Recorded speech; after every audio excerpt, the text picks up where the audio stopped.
Good morning, dear students. In this linguistics class of MA Previous, paper 1B, um, I will be in fact, continuing with the topic of the organs of speech sounds, chapter 3, and this is being focused there in this video. And also, I have given you the clippings, I've sent you the clippings, and in fact, the matter also to you, so that you can go through it and we can have an idea exactly about what you understand by the organs of speech. Now, in the virtual classes that I took of yours, we had already discussed and I told you about the vowels and the consonant symbols and sounds, and a little bit idea I gave you about syllables, phonemes, and stress. Now, they are the topics we will be covering later on, but today, I will be giving you a little bit an idea about what is the organ of speech, and we'll be discussing in the class. Now, the diagram that is there coming on the screen, this is a very fundamental diagram which you have to understand in order to come to know about what is an organ of speech, in which way we can understand the organ of speech. Now, earlier, for the production of speech sounds, we came to know that we need an airstream mechanism, and that most sounds of most languages in the world are produced with what is this term is written here is pulmonic egressive airstream mechanism. And what is pulmonic egressive airstream mechanism?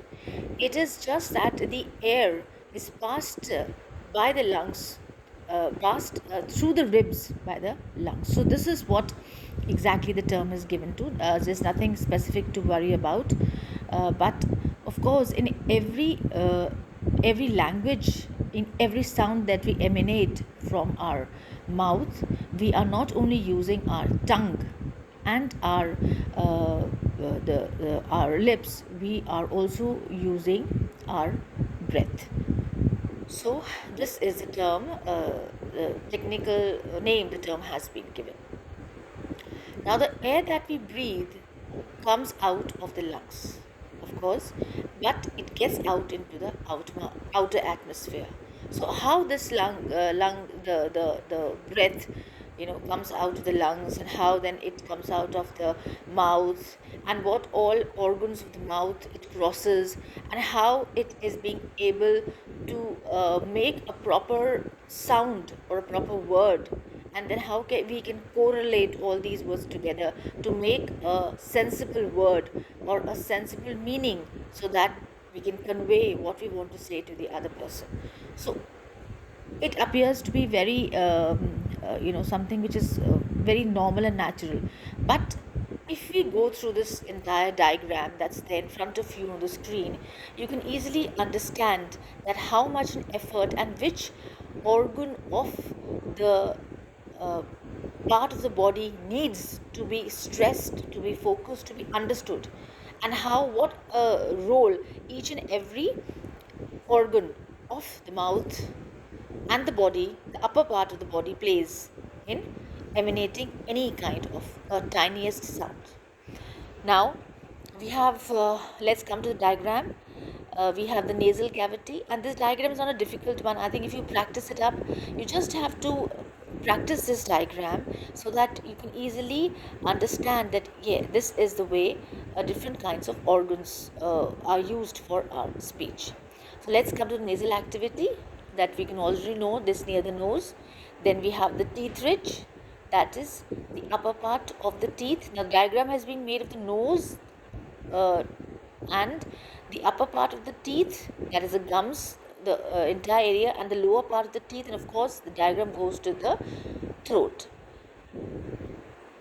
Now, then we have the teeth ridge, that is the front part of the uh, teeth, that is the upper lip. We have the hard palate, that is the upper part of the middle part of the, we can say, the teeth, and then we have the last part that is called the soft palate. So the upper portion, we have the nasal cavity first, that is the nose. Then below that we have the teeth ridge, the hard palate, and the soft palate. Then we come to the lower part. Of course, we have, about the lips and the teeth, they have already been focused here, but we can also see that behind the lower part or in the lower mouth we have the blade, that is blade of the tongue they are talking about. Then the front part there, the back part, then the root of, that is the tongue. The tongue is being front part of the tongue is called the blade, then the front part, of course, then the back part, and of course the tip in fact is called the blade. The tip of the tongue is called the blade. Then you have the front part, and you have the back, and then you have the root of the tongue. And the root of the tongue, you have two things here: the pharynx, okay, that is, and you have the uvula, that's on the top. So that is the portion, that is the area, that is there's a void, there's a gap between the upper and the lower teeth. Basically, that is, the tongue is there. The space between the tongue and the upper teeth, you have the pharynx just behind the tongue. That is where the tongue ends. In fact, you can say the end of the tongue, the root of the tongue, you have the pharynx, and after that you go slowly down towards the throat, and you have the epiglottis, and then again you go down towards the throat, and you have the larynx, that is the your neck portion. You can come down just below that, and of course after that you have the food pipe that you're already aware of. The food pipe, you have the windpipe. Two pipes you have, they go down in our body, of course, and then the vocal cords are already mentioned here. So larynx is a little bit of the part of, if you touch your this thing, throat, and sometimes the doctors, when you have tonsillitis, the doctor will show the doctor, he tries to touch your throat and just check if there's anything that's coming out.